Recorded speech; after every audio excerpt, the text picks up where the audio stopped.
Today, we are doing a full spasticity management tier list. I've ranked 18 spasticity management treatments from worst to best. And I'm not basing this on my opinion. I'm basing it on what the research actually says. So if you've been living with spasticity after your stroke, then stick around to the end so you can see if what you're actually doing is helping your spasticity or not. One quick note before we get started is that a few of these interventions have their strongest evidence in motor recovery, not specifically with spasticity. So if you're wondering why some of these may rank a little lower than you expect, then that's likely the reason. And I'll flag those as we go. But if you guys like these tier list videos, I can do a full motor recovery tier list too. Just let me know in the comments. Okay, so before we start placing any of the interventions, let me tell you how the tiers work, because these rankings are based on grade methodology. And that's a system that researchers and organizations like the Canadian Stroke Best Practice Guidelines use to evaluate whether treatments actually work. It looks at the quality of the studies, how many patients were involved, and how consistent the results are. So at the top, we have a S tier, which is a strong recommendation, high quality evidence, first line designation, and just very few things actually make it to the top. Under that is A tier, which has grade A evidence from multiple randomized controlled trials analyzed together. They've gone through rigorous testing and remain consistent in their results. Under that is B tier, which has real solid clinical use, but it hasn't cleared that full grade A bar yet. Usually it's just not enough consistency with the results in the studies.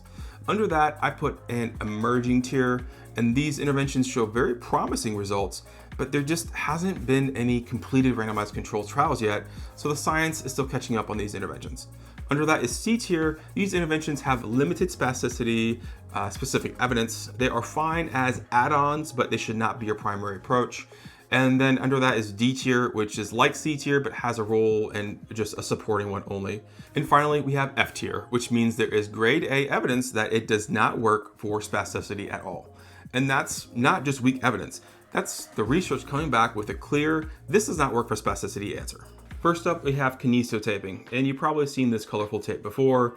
A lot of stroke rehab puts it on the back of the forearm or the hand. The shoulder is really common as well.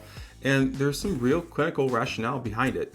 The tape does provide some sensory input to the skin and the underlying tissue, which can temporarily influence the muscle tone.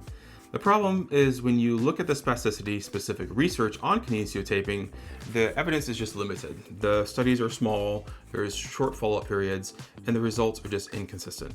So it's not that it doesn't do anything, it's just that we don't have strong enough research to say that this intervention moves the needle meaningfully on your spasticity on its own.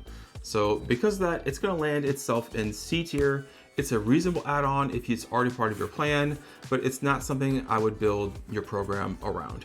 So next up is oral medications, things like baclofen, tizanidine, diazepam. These get prescribed a lot after stroke for spasticity, and there's a reason for that, because they do reduce tone. But here's the problem. When the researchers put them through rigorous grade A level analysis, they didn't reach the bar for strong evidence. And the side effect profile is significant. You have sedation, fatigue, generalized weakness. All that matters a lot when you're trying to actually learn how to reuse your arm. So these land in D tier as a supporting role only. If your doctor has prescribed these, that's a conversation between you and your doctor. I'm not telling you to stop taking them, but if this is your primary spasticity strategy, the evidence says it shouldn't be. So next up is the resting hand splint. If you've been through a stroke rehab at all, you've seen one of these, you own one of these. It's just a rigid or semi-rigid splint. Sometimes you can position them a little bit, but it just keeps your hand in a neutral position, typically worn at night, sometimes for the day. And the interesting thing about this type of splint is that the Canadian Stroke Guidelines doesn't have weak evidence for this. They actually give strong recommendation against using it as a standalone spasticity intervention. And that's a specific statement. It means there's enough research that's been done on these static resting hand splints to say that it's not helping with spasticity much, if at all. Now, this is important because that's not to say that these splints don't have a role. They can help with positioning, comfort, preventing contractures, and those are all legitimate reasons to wear one. But if you're wearing one because you think it's going to help reduce your spasticity long term, well, the research just doesn't support that. So for that, it lands in D tier, a supporting role, but not your primary approach to managing your spasticity. So next on the list is serial casting. And this one doesn't come up as often as the others, but it is a legitimate clinical tool. And the idea is pretty straightforward. You go into your doctor's office every couple of days and you get a cast that's applied to hold your wrist or ankle at a specific end range. And every few days you go back in, you get it cut off and put a new one on as the tissues elongate over time. So you're using the prolonged stretch over a long duration to address tissue changes over time. The evidence here is stronger than the splint, particularly for contracture prevention and range of motion. But where it gets more complicated is that separating the contracture evidence from the spasticity evidence specifically. So these are related problems, but they're not the same problem. And a cast addresses the mechanical side. So your nervous system, the spasticity, is a different issue here. So because of that, serial casting lands in C tier. So next up is dynamic splinting. And this is different than the static splinting that we talked about earlier that I put into D tier. And that distinction matters because where the static splint holds the hand in a fixed position, the dynamic splint actually uses spring-loaded plates and elastic resistance to provide a continuous, gentle stretch through range of motion. So it's not passive positioning like the other splint, it's applying a low-load, prolonged stretch that the tissue can actually respond to over time. So the Canadian guidelines specifically mention dynamic splinting as an adjunct to something like Botox, meaning that it shows up in the evidence as a tool that works alongside other interventions, particularly after the tone has been reduced. And that context matters a lot because it's not to say that the dynamic splint alone is strong enough standalone treatment. It's that when the tone is already lower, a dynamic splint can help you use that window even more effectively. So dynamic splinting lands in B tier. It has better evidence than the static splint. It has a better mechanism, but still it's more effective as part of a broader plan. So let's talk about dry needling and acupuncture. And I'm gonna group these together because the delivery method is pretty similar. It's just a thin needle that's inserted into the muscle or tissue, even though the clinical rationale behind each is different. But let's start with the dry needling. This one actually has grade A evidence, which might surprise you given where it's landing, but here's the catch. That grade A evidence is specifically for lower extremity spasticity, and the effect only held up for about 1 week after the follow-up. And after 4 weeks, the results weren't significant anymore. And for the upper extremity, the evidence just isn't there yet. And acupuncture tells a very similar story, where it shows the stronger evidence actually is in motor recovery, which is why it ranks higher on the motor recovery tier list. So both of these land in C tier for spasticity specifically. Phenol and alcohol neurolysis. Now this one is less commonly known, but has actually been around for decades, and it has a legitimate place in the clinical toolkit. So the procedure involves injecting a chemical agent, either phenol or alcohol, directly around a nerve to interrupt the signal driving the spasticity. It's a very similar concept to Botox, but it works a little bit differently. Instead of blocking the neuromuscular junction, it actually targets the nerve itself. So why isn't it used more? Well, there's a few reasons. One is that it requires significant technical expertise to perform safely. And the second reason is that the side effect profile is more significant than Botox.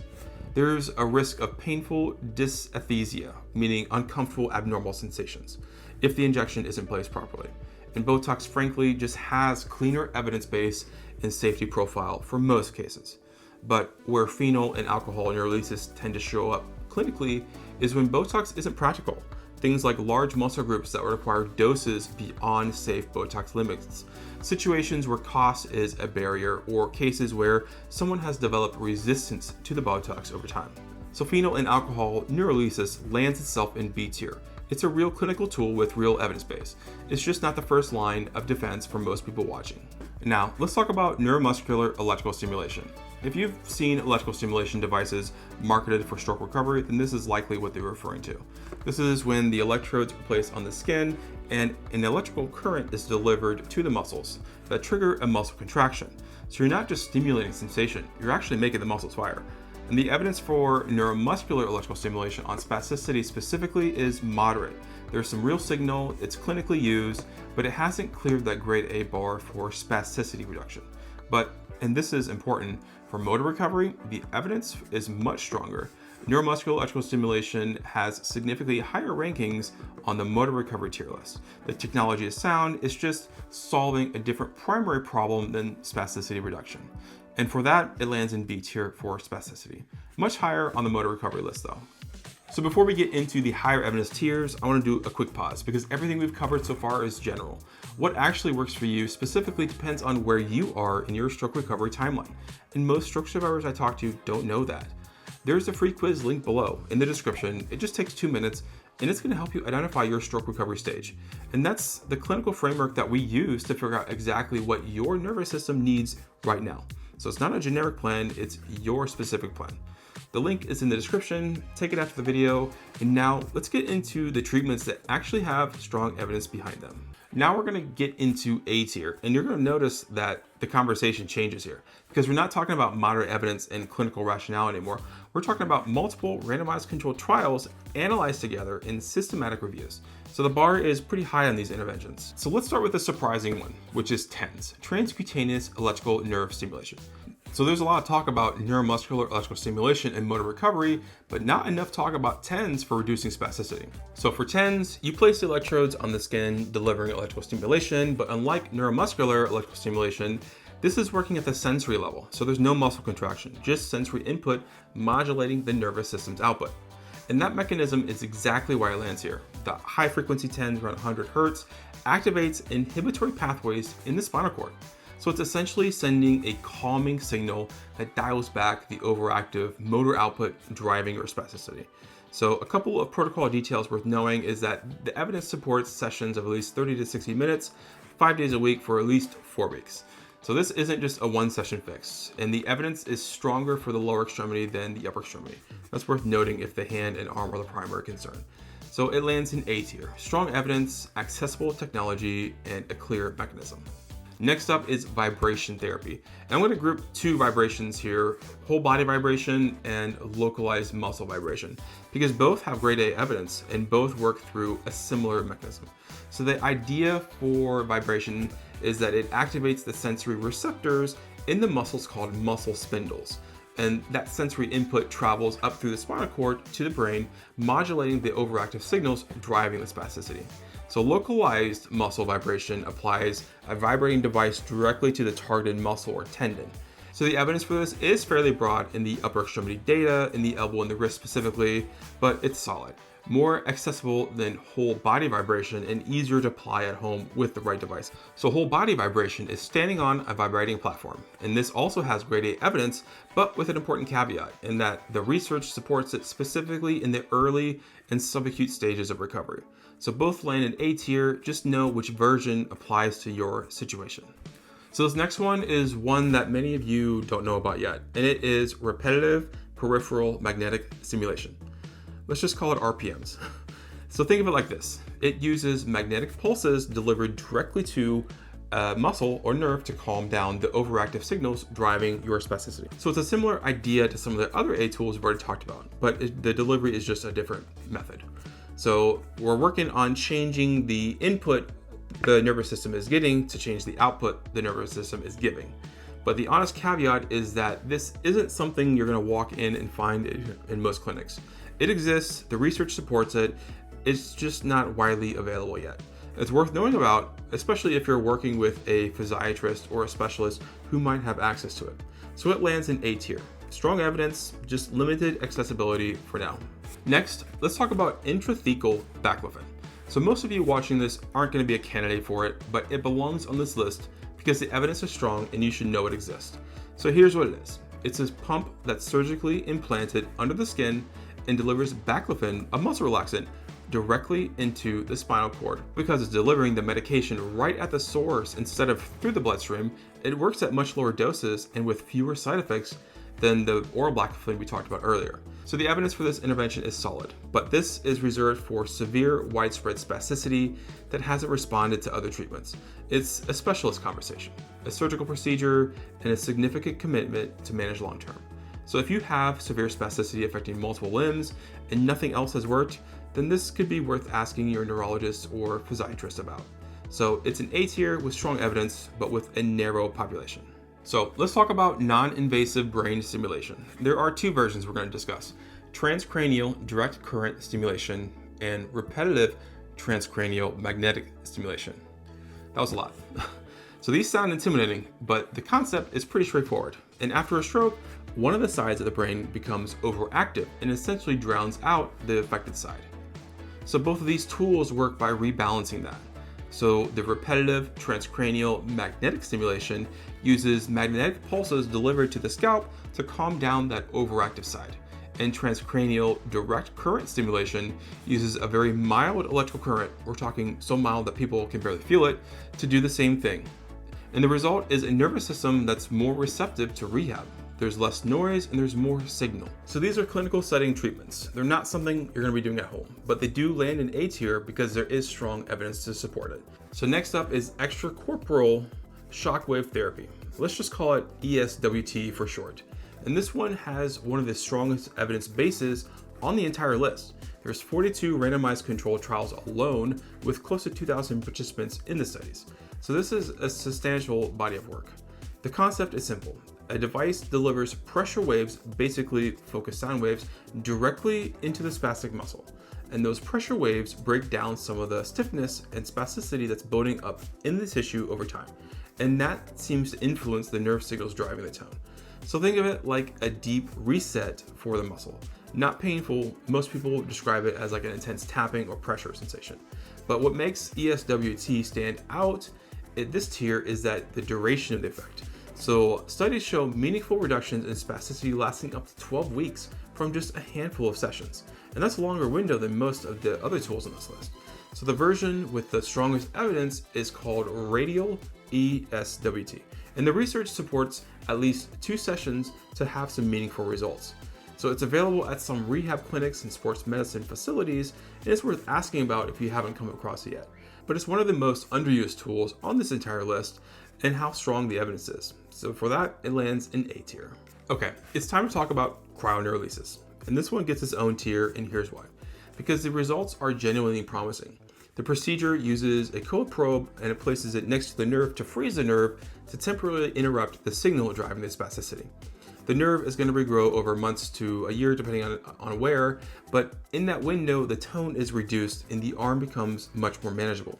Does that sound familiar? Well, it's the same principle as Botox. You're buying yourself a window of reduced tone that you can use strategically with rehab to get the lasting results. So the reason it's not an A or S tier right now is simple.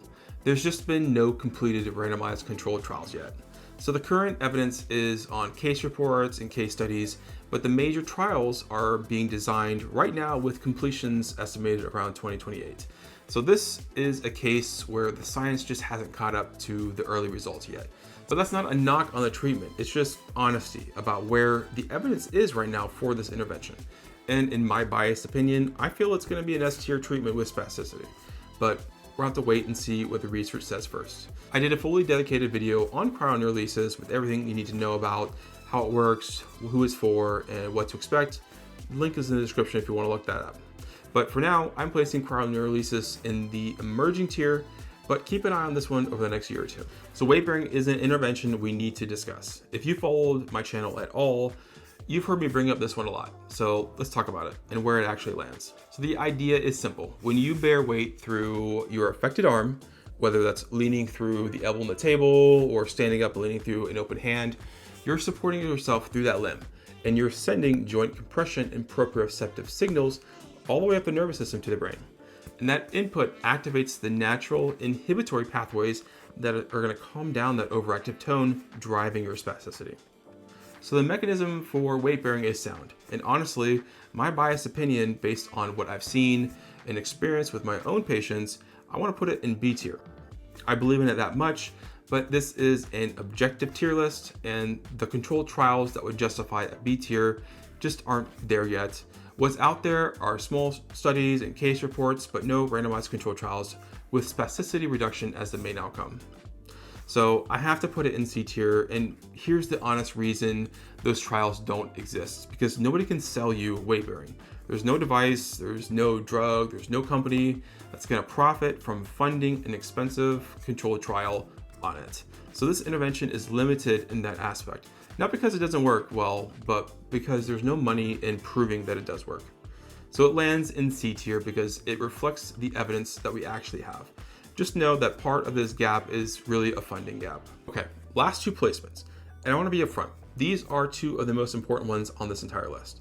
So let's start with the one most of you have been doing since discharge, which is passive stretching alone. If you were handed a home program when you left the hospital or rehab, there's a good chance it had some stretching in it. Hold this position for 30 seconds, do it 3 times a day, and make sure you do it every day. And if you're like most stroke survivors I've worked with, you've been doing this faithfully every single morning. But I want to acknowledge that first. That discipline matters. That commitment to your recovery is real. But here's what the research says. The Canadian Stroke Guidelines, after reviewing multiple randomized controlled trials, found grade A evidence that passive stretching alone did not significantly improve spasticity.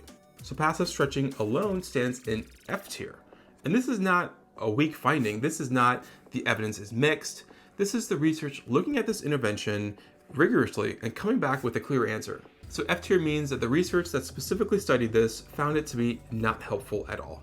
And that's a different statement than everything else on this list. But there's one important clarification before we move on. And this is specifically about stretching as a standalone spasticity intervention.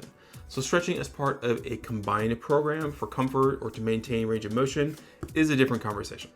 The research isn't saying never stretch your arm. It's just saying that stretching alone as your primary strategy for reducing spasticity doesn't work. Okay, last placement. We've gone through all the tiers. You've seen what the evidence says about everything from stretching to brain stimulation. And this whole time, there's been one tier sitting at the top empty. The only one treatment made it to the S tier, and it's not even close. And this treatment is botulinum toxin A, or Botox. So the Canadian Stroke Guidelines, which is one of the most rigorously evidence-graded stroke rehabilitation resources available anywhere, gave it a strong recommendation with high-quality evidence. It's the highest rating they can issue and the only treatment on this entire list with an explicit first-line designation, meaning the guidelines specifically say to use this over the other options for focal spasticity. So decades of randomized controlled trials, systematic reviews, and real-world clinical outcomes all pointing in the same direction. For tone reduction, nothing on this list comes close to it. Now, I already know what you guys are thinking. Botox didn't work for me. And I hear that a lot. And I want to address that directly because this is really important. Because most of the time when Botox doesn't work, it's not the Botox itself, it's the delivery. So here's what I see happen a lot. The injection is done without any kind of ultrasound guidance, so the toxin doesn't land precisely where the problem is. Or only one muscle gets injected when there are 3 driving the tone. Or the dosing is too conservative to make a meaningful difference. Any one of those, and the person feels like nothing happened and walks away thinking Botox is just overhyped. So the evidence for Botox is strong when it's done right. But the reality is the wrong muscles get targeted, there's no ultrasound guidance, and there's no physical rehab protocol follow-up. So if that's been your experience, here's what I suggest. Find a physiatrist or movement disorder specialist who uses ultrasound guidance for injections. Ask specifically which muscles they plan to inject and why, and ask what the rehab plan looks like after, because that's the second piece that most people never get. Which brings me to the most important thing I'll say in this entire video. Botox reduces tone. It does not recover function on its own. So what Botox does by you is a window of reduced tone where the nervous system is more accessible, more receptive. The muscle is more manageable, and rehab can actually get traction through the brain. So that window is typically 3 to 4 months before the effect wears off. But what you do inside that window is everything, because Botox without targeted rehab is a missed opportunity. The tone comes back and you're back to where you started. So for that, Botox earns the S tier, but it's only S tier if you use it right. So now you have the full picture. Every major spasticity treatment ranked by what the research actually says its effectiveness is on spasticity. So here's how to use this. Start by knowing where you are. Not every treatment on this list is appropriate for every stage of recovery. So if you don't know your stroke recovery stage yet, that's the first thing I would figure out. There's a free quiz in the description, it takes 2 minutes, and it'll help you figure that out. From there, have an informed conversation with your care team. Ask your neurologist or your physiatrist specifically about the A and S tier options. especially Botox if focal spasticity is your main issue, and extracorporeal shockwave therapy if you haven't heard that one come up yet. If you've already been through that process, you've tried multiple things on this list, you've done the Botox, you've done the rehab, and you're still not seeing the progress you expected, then that's a different conversation. That's not a treatment problem, that's a strategy problem. And that's exactly what the free strategy call is for. The link is in the description. It's one conversation with me, no obligation, and we'll figure out together what's missing from your plan. That's it for today. If this helped you, the motor recovery tier list is coming. So subscribe so you don't miss it.